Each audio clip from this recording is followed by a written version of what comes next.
เอาตังก่อนนะเอาตังก่อนตังมันก่อนดูเฟื่องเอาไข่ไปพุ่นละเอาแล้ว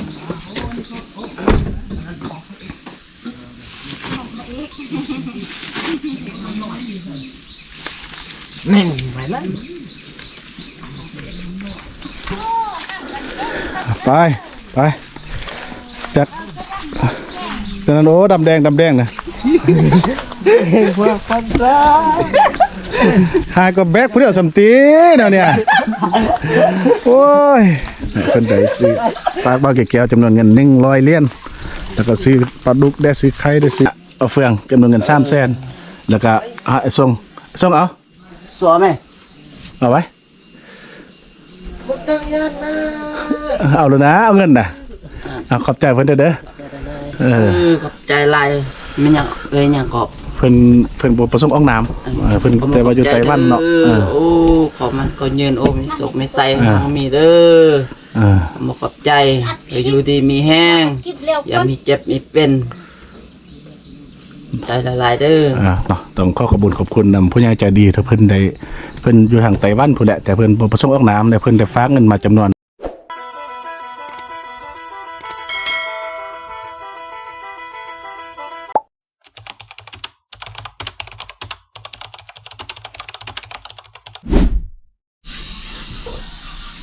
สบายดีทุกคนท่านผู้ชมอยากกระเฟืองมาไว้ให้ตั้งฮักพอดีเป็นผู้ใหญ่ใจบุญเพิ่นได้ฝากให้บ่าวกี่แก้วเนาะเป็นสะพานบุญได้เอาเงินมาให้บ่าวทรงจำนวนเงิน300,000 กีบแล้วก็บ่าวเฟือง300,000 กีบเนาะ 1,000 บาทนั่นแหละได้300,000 ปลายแล้วบ่าวแก้วก็ได้ซื้อยาสูบมากระเจ้าหน่อยนึงเด้นี่มาแล้วมาพี่มาไอ้ทรงมาไว้ไอ้ทรงมาเอาเงินไว้ให้ไอ้ทรงคนเดียวไอ้ทรงพ่อใหญ่เพิ่นฝากมาให้แต่ไอ้ทรงกับโอ้มาแล้วป้าไปเอาเขาไปไว้ไอ้นู้นโอ้ใช่บ่มอบเทียสนะเป็นเอาเขาก่อนเพราะว่าทางพี่ย่าอยู่เบิ่งพี่ให้เพิ่นฝากมาให้ไอ้ส้มพงกับอันน่ะเอ็นนี่เนาะไปเอาเขานำบุญนำเพิ่นฝากมาให้เราพอดีให้บุญนำไปตั้งให้เนาะป้าแก้วได้มาก่อน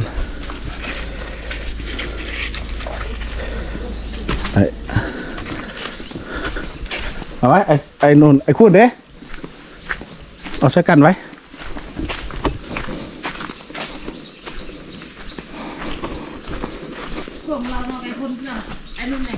บล็อกมาแล้วกำลังมาย่างมานี่แล้ว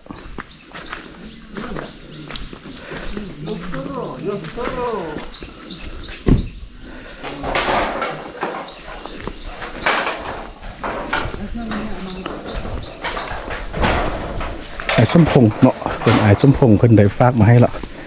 กับไอ้แอนนี่ดูไอ้ส้มปองล่งเนาะไอ้ส้มพงอันคือเขาเนี่ยไปไว้อยู่เพื่อนอันนั่นไม่เท่ามีเห็นเอาเด้อเอาไว้ซักกับไว้อ๋อจะได้เกี่ยมแบ่งไว้เป็นล้างไฟล้างมันเลยเอาไว้เพื่อนไม่เท่ามีก็เนาะอันนี้เป็นข้องอะไรเพิ่นไอ้ส้มพงกับไอ้แอนนี่จากอเมริกา USA เนาะปลาออกดิปลาเอาปลาออกแล้วยกอันน่ะเท่าส่งเล่นเป็นข้าวสารปลาดุก10 โลเพิ่นไอ้ส้มพงเพิ่นฝากมาให้ไอ้ส้มพงเนาะขอโทษได้ล่ะว่าไอ้ส้มปองไอ้ส้มพงกับไอ้แอนนี่เนาะนี่เพิ่นซื้อเพิ่นเนาะอันนั้นของบักอันนั้นไอ้ส้มพงกับแอนนี่แต่บางแกเพิ่นไปอยู่อเมริกาเพิ่นแหละเนาะเอาเขา50 โล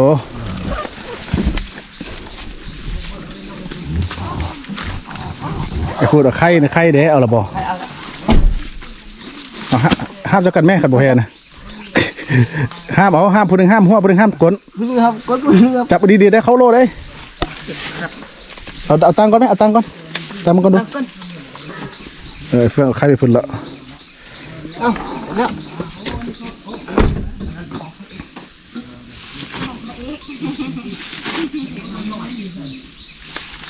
นี่ไปแล้ว ไปจักตอนนั้นโอ้ดำแดงนะ พวกคนร้าย หายก็แบกผู้เดียวสำตีเนาะเนี่ยโอ้ยเพิ่นได้ซื้อปลาบ้าแก้วจำนวนเงิน100เหรียญ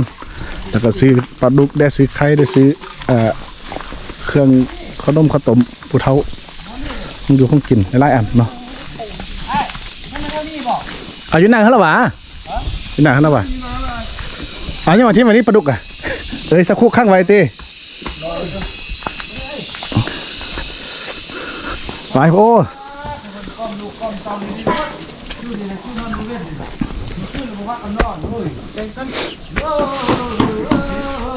บ่หูเมื่อสำนะมึงตามมาขึ้นบัดเป็นหนึ่งนี่แหละยังบนนอนกลางคืนนอนนี่นอนนี่ตำเนียนยังลาบบนหน้าโอ้ตาเลยโอ้น่ะคือเขาขึ้นไปหม้อบ่ซิหูเมื่อใดบุญนำไปหม้อลาบบ่ซิหูเมื่อใดเมื่อไรนอนเป็นตีตาไอ้ขึ้นในท้องก่อนอันเพื่อนนั่นอันเนี่ยก็มองคนนั่นตาบอดน่ะหม้อดูผู้ดูตาบอดเนี่ยจะได้ควักเอาหว่าโอ้ว่านอนแจ๊บแถวว่ะไปซีลงทานเด้อเอาฟังเงินไปนะเด้อ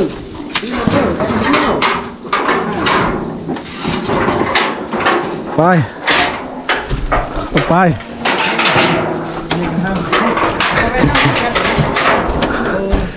วันนี้ก่อนนะวันนี้ก่อนไปแล้วเนาะ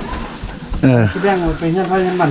แบ่งมีแต่ว่าเห็นครัวหันฟากหันน้องเบิ่งเห็นฮัสติกเด้ผู้หญิงน่ะอันเฮ็ดเตาเคียงก่อแนวไอ้นู่นอันนี้ไปซอยเฮ็ดให้พวกก็เฮ็ดตั้งแต่แล้วก็เฮ็ดให้เมียเด้บ่เฮ็ดตั้งนั้นแล้วก็หยังเฮ็ดของน้องแล้วก่อนนั่นก็ฮักเฮ็ดเอาคนนี้น่าเอ้ยไปไอ้สิจางเอาไปไอ้สิจางไปเฮ็ดฮัสติกน่ะไปน่าโอ้จางก็บ่ยอมเฮ็ดให้แล้วใจพูดเลยบ่บนเราเฮ็ดเองก็ได้บ่จักจางบ่นู่นนี่จับมาดูนี่นะเห็นให้เป็นลือฟื้นความโอ้พอดีไอ้คำน้อยมานี่มาขุดนวดโป้ไปจำอยู่เทิงเลยคนน่ะแม่บ่ได้ขึ้นไป5จากบ้านลืมเลยว่าขึ้นบล็อกเลยได้เพราะว่าลืมอยู่พุ่นเลยว่าไอ้คำน้อยถึงหั่นน่ะโอ้น่ะสบายดีเด้สบายดีนุ๊กสบายดีโอสบายดีสบายดีท่านผู้ชมก็ว่าสิโอจี้บ่นี่แม่นพานี่น่ะจี้บ่จื้อขึ้นแล้วซื้อยังเอาจึกชแนลน่าจึกชแนลนี่อยู่ในหัวนี่สิเป็นแต่จึกชแนลนั่นแหละอันนี้คือนวดเฉพาะนวดยาวโอเนาะ10โลนี่แต่ไล่บ่เบิ่งป้าครึ่งคุเลยเนาะสมพงษ์เพิ่นว่าซื้อมาให้10โลเด้อขอบใจผู้ใหญ่ใจบุญเพิ่นได้ไอ้อันน่ะเจ้าผู้ใหญ่ใจบุญเพิ่นเด้อสมพงษ์สมพงษ์เด้อสมพงษ์กับแอนนี่เพิ่นอยู่อเมริกาพุ่นแหละเพิ่นอันนี้เนาะเพิ่นอยู่อเมริกาโอ้เพิ่นอยู่อเมริกาเพิ่นฝากมาให้แล้วก็ไข่เด้อไข่กับปันกันกินโดยขอบใจเด้อโอเคละกินปันกันค่อยยอมค่อยนั่นกินเอาให้มันได้หลายมื้อ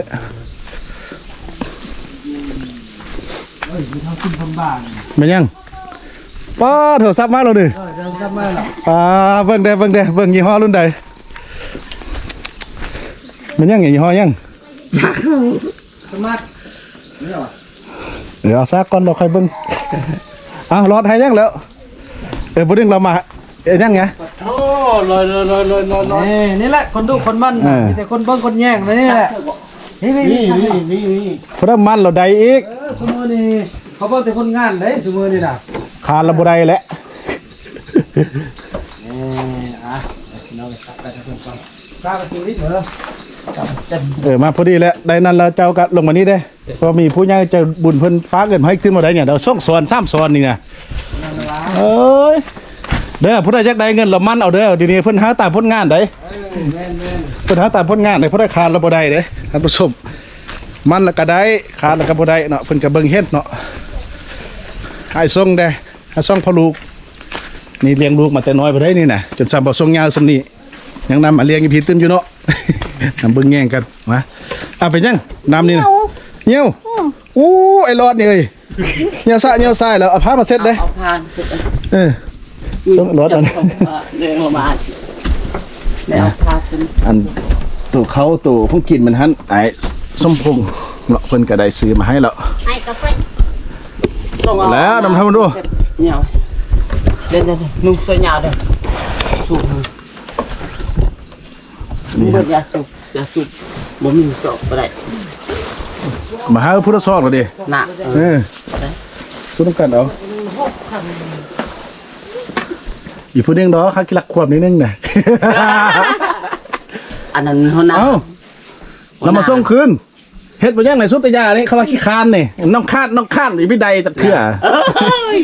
เพราะนั้นเพิ่นว่าจะเอาผู้ไทยเด้ พวกผู้ไทยพวกคนไทย เออ เพิ่นว่าอยากได้พวกคนไทย อยากได้พวกคนลาวบ่กะ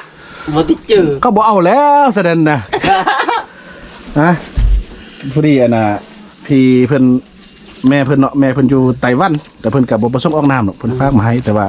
ย้อนว่าคุณงามความดีของพวกเจ้านี้กับไอ้ส่งได้ไอ้ส่งมาได้จำนวน 1,000 บาทได้630,000กีบเนี่ยเราพอดีบ่แกได้แบ่งไปซื้ออันน่ะอย่าซุปหน่อยนึง มันจังกูมู มาใหญ่เขาเจ้า อุ้ยยังแกงหัว มาแม่ไอ้ส่ง นั่นเองเป็นหน่อยโอ้ยโอ้ ไอ้ส่งมาไว้บ่เอาเงินซินะ เป็นนอมันจังกูมู ฮะ มันบอกมันมาเพียงเอามาแม่ส่งไปเอาตีนเลยไปดู เอาจำเงินแล้วก็ไปเอาอันนี้ให้อันน่ะเอาเฟืองจำนวนเงิน300,000แล้วก็ไอ้ส่งเอา สัวแม่ เอาไว้เอาเลยนะเอาเงินน่ะเอาขอบใจเพิ่นเด้อขอบใจลายมันยังยังกอบ เพิ่นบ่ประสงค์ออกนามเพิ่นแต่ว่าอยู่ไต้หวันเนาะ โอ้ขอมันก็ยืนโอ้มีสุขมีใส่ทั้งมีเด้อมาขอบใจอยู่ดีมีแห้ง กินเร็ว อย่ามีเจ็บมีเป็นใจละลายเด้อ เนาะต้องขอบคุณนำผู้ใหญ่ใจดีที่เพิ่นได้เพิ่นอยู่ทางไต้หวันพุ่นแหละแต่เพิ่นบ่ประสงค์ออกนามแต่เพิ่นได้ฝากเงินมาจำนวน 1,500 บาทอันนึงเราเฮา500 บาทได้ไปซื้อไข่ซื้อหยังมาให้เนาะแต่สมทบกับโปะซะเงินอันอายสมพงษ์หันเพิ่นซื้อไข่ได้ซื้อเขาได้ซื้อปลาดุกได้ซื้อของกินคือมาแยกย้ายทุกคนนี่แหละอันนั้นละกลายเป็นบวงไปซื้อของกินเราเรื่องเงิน1,000 บาทเป็นถึงอยู่เส้นนึงกับ30,000กีบนี่แหละเรา30,000ไอ้กับแบ่งไปซื้ออันน่ะโปะใส่ของกินหันน่ะมันน้อยเรื่องน้อยคือเอาผู้อัน310ปลายพันก็กระเทินเลย ก็เลยว่าให้ผู้นึง300,000ทุกวัน10ปลายพันไปโปะซื้อขนมของตอนหันกันมากินนำกันนี่แหละอยู่หันก็มีอันน่ะข้าว50 โลเพิ่นฝากมาให้ได้เนาะไอ้สมพงษ์เพิ่นน่ะมีข้าว50 โลแล้วก็ของกินหันของกินกับมีไข่มีปลาดุกกับ10 โลไข่5แตะแล้วก็ซื้ออันน่ะอย่าซูปเด้มาอยู่มาเนี่ยอยู่ของกินขนมข้าวต้มเนี่ยใหญ่ให้พูดแล้วเราใหญ่คนละเงินน้อยเนี่ยต้องขอบคุณนำไอ้สมพงษ์กับแอนนี่แล้วก็ผู้ใหญ่ใจบุญทางไต้หวันเนาะเพิ่นก็บ่ประสงค์ออกนามดอกแต่เพิ่นก็อยากฝากมาให้ย้อนว่าเห็นพวกเจ้านี่ดุมันส่งพวกลูกนี่นะมีแต่ว่ารักษาความดีต่อไปแหละดุมันเฮ็ดคือไปเฮ็ดอันนี้ไปเรื่อยๆรักษาหมุนเสือไว้ต่อไปนะเพิ่นก็บ่ว่าหรอกเพิ่นเห็นดีไปดีเพิ่นก็สิเบิ่งสิแย่งตืมเนาะบ่ให้ไป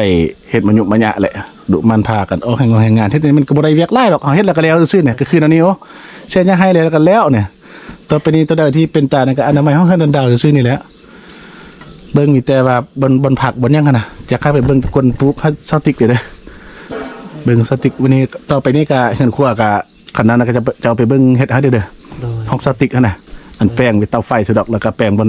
หย่องถ้วยจังบวงแล้วก็แล้วมีแต่จะว่านเจ้าได้เดี๋ยวบ่เฟือง ว่าจะไปซอยก็บ่ว่าแล้วนั่นนะซอยกันไปให้แน่ผู้หญิงเขาเฮ็ดบ่ได้เด้ให้มันได้เฮ็ดแต่กินรับผิดชอบมันเหมือนนั่งท่ากินอยู่ได้ติคือกันได้ฮอดยามกินจะมานั่งกินบ่ได้เด้อบาดเนี่ยอย่ามันต้องคาดสิบ่ได้เด้ สุบยาอุลูกอีหรอกโอ้ยอาทิมซะเยอะจนมืดแล้วอีไม้มืดแล้วนะ เสียดาย น่าจะขอบคุณไอ้ เป็นนำมาให้เลือกอยากได้เพื่อเลือกบ่เอาคนลาวอยากเอาคนไทย น่ะ เยอะ เจ้าเยอะๆนี่นึไอ้นู่นวะขึ้นมาโดนซะแล้วนู่นเอาแม่บ่อยากโดนเมียนเลยเดี๋ยวนี้นะ เป็นหยัง อืม เมียนเอามักอันนี้เซอร์มันเครียดตีตอนไปนาแวนพนน่ะ นี่เอาซอกใส่พวกนี่ เอาซอกตีลิ้น ลิ้นโตนี่เนี่ยลิ้นโตนี่ เอา ลิ้ ตี นโตนี่ มวยไปสนุกค่อยไป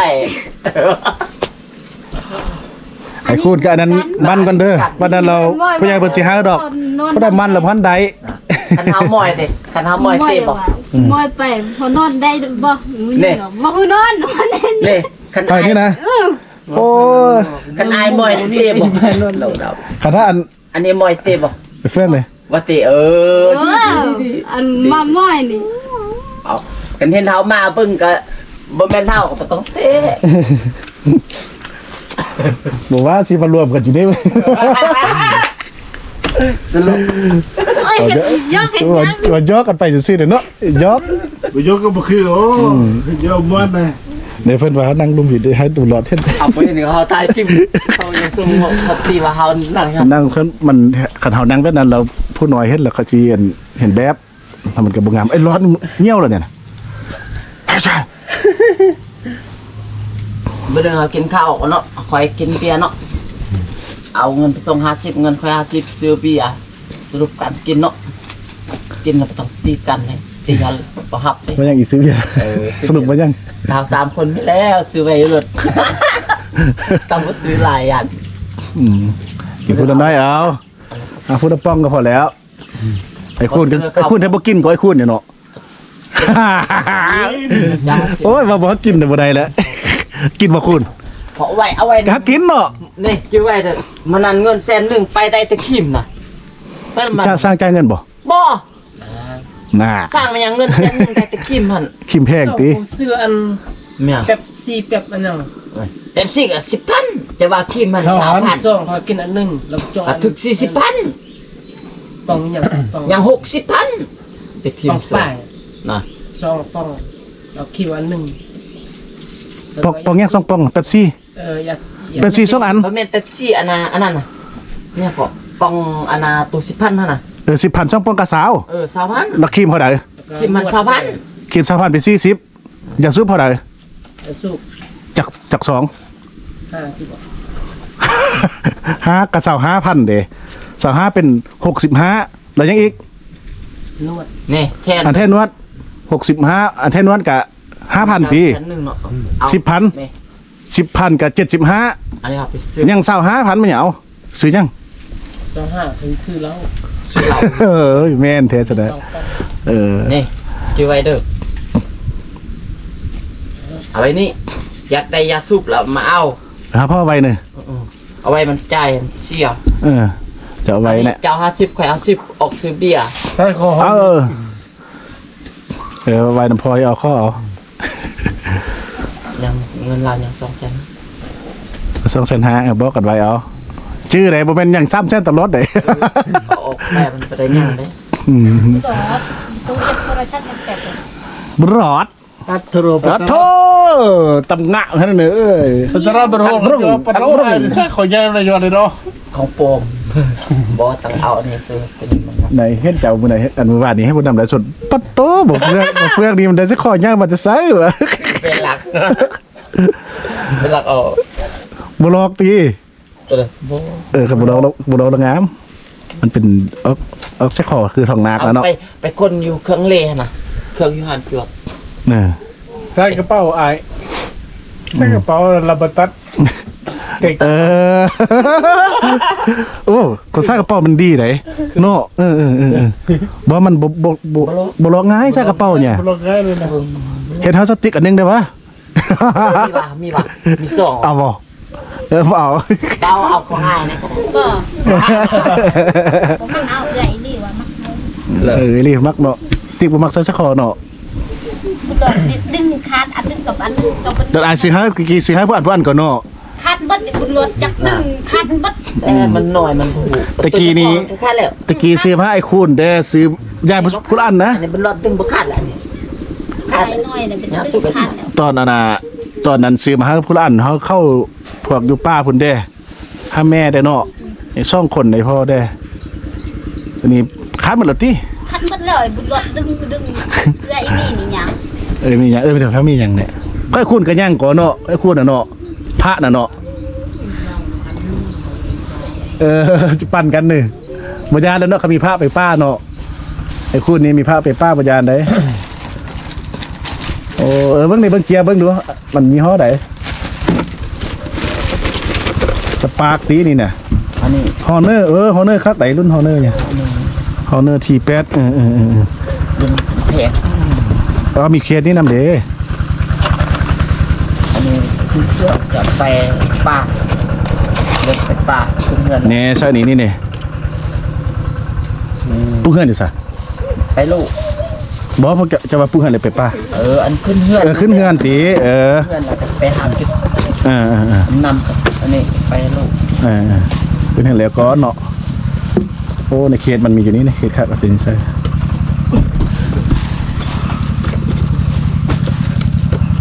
ครับอักษาไว้กระทะมันปียัง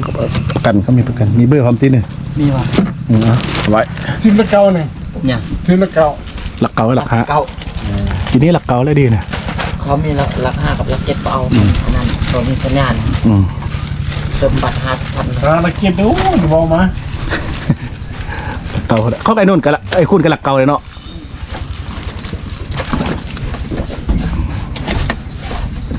ได้รอดอ่ะฮะแล้วทุกคนคลิปนี้ก็จะขอลาไปก่อนเนาะขอบคุณนำไอ้สมพงษ์แล้วก็ผู้ใหญ่ใจบุญไอ้สมพงษ์เจแอนนี่เนาะที่ได้ซื้อเขาซื้อนั่นก็มาให้เขาเจ้าแล้วก็อีกทีมหนึ่งแม่เพิ่นอยู่ไต้หวันเพิ่นกับบ่ส่งออกน้ำเนาะเพิ่นว่าจะฝากให้บ่เฟืองกับบ่ส่งเนาะเป็นกำลังใจ10ต่อทำความดีต่อไปดูมันต่อไป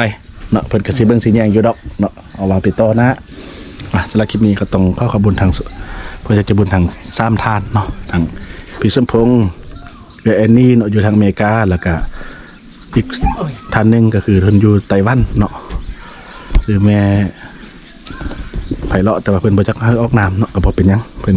มีใจศรัทธาช่วยเป็นหยังแล้วนั่นน่ะ ลอย